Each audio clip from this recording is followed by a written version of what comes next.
Hi everybody and welcome to class. My name is Amy Thinner Martin and I am your instructor this term.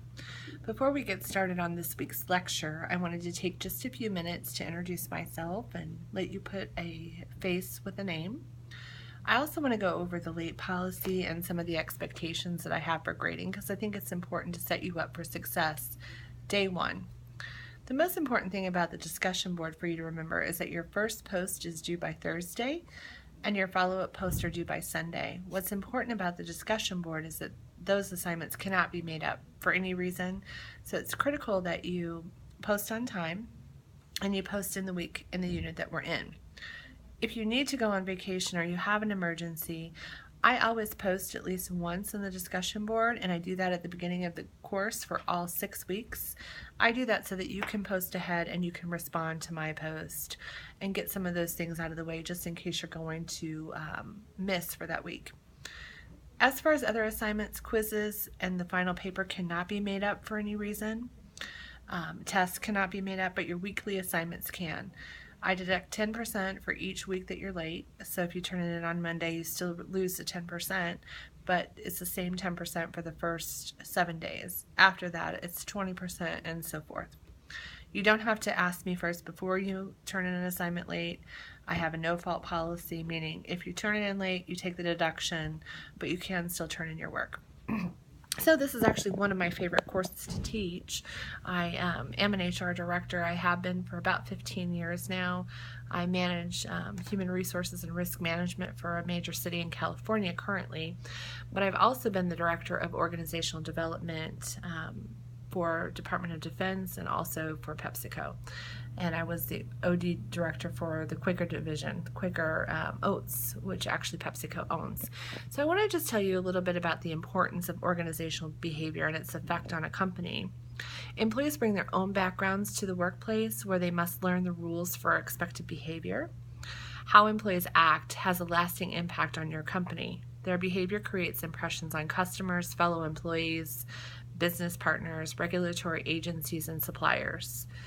Improving your business by focusing on forms of organizational behavior that you want to change is a critical skill set for you to learn.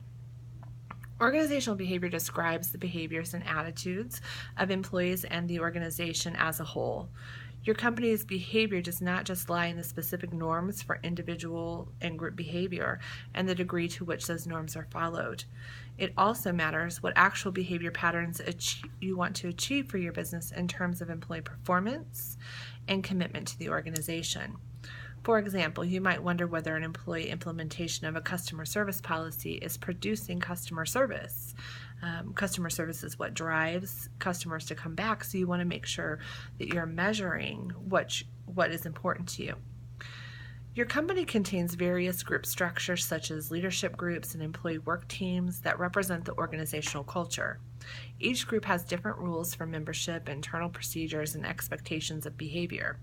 A typical group also exhibits patterns of decision-making and values that leaders model for group members. A company can have competing groups internally, such as tight management culture and fragmented employee culture battling for control of policy making.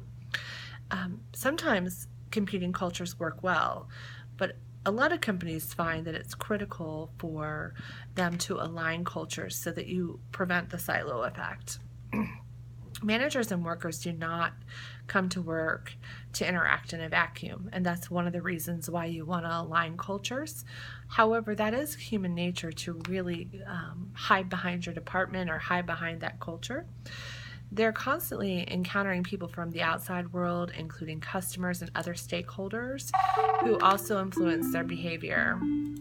Apologize for the phone call. I'm actually in my office. It could be helpful to view your company as an open system. Your staff receives input from the outside world, yet they must achieve some form of equilibrium in the workplace environment. They must reconcile external influences and what they know of your expectations of their behavior. You have the ability as a manager to change the patterns of behavior in individuals and groups.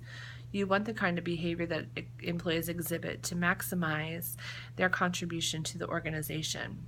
For example, you want frontline staff behaviors to wed customers to your brand so that they become repeat buyers.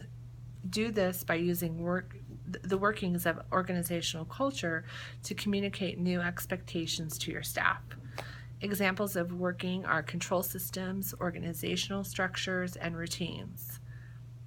Some managers do what the big company does as a whole.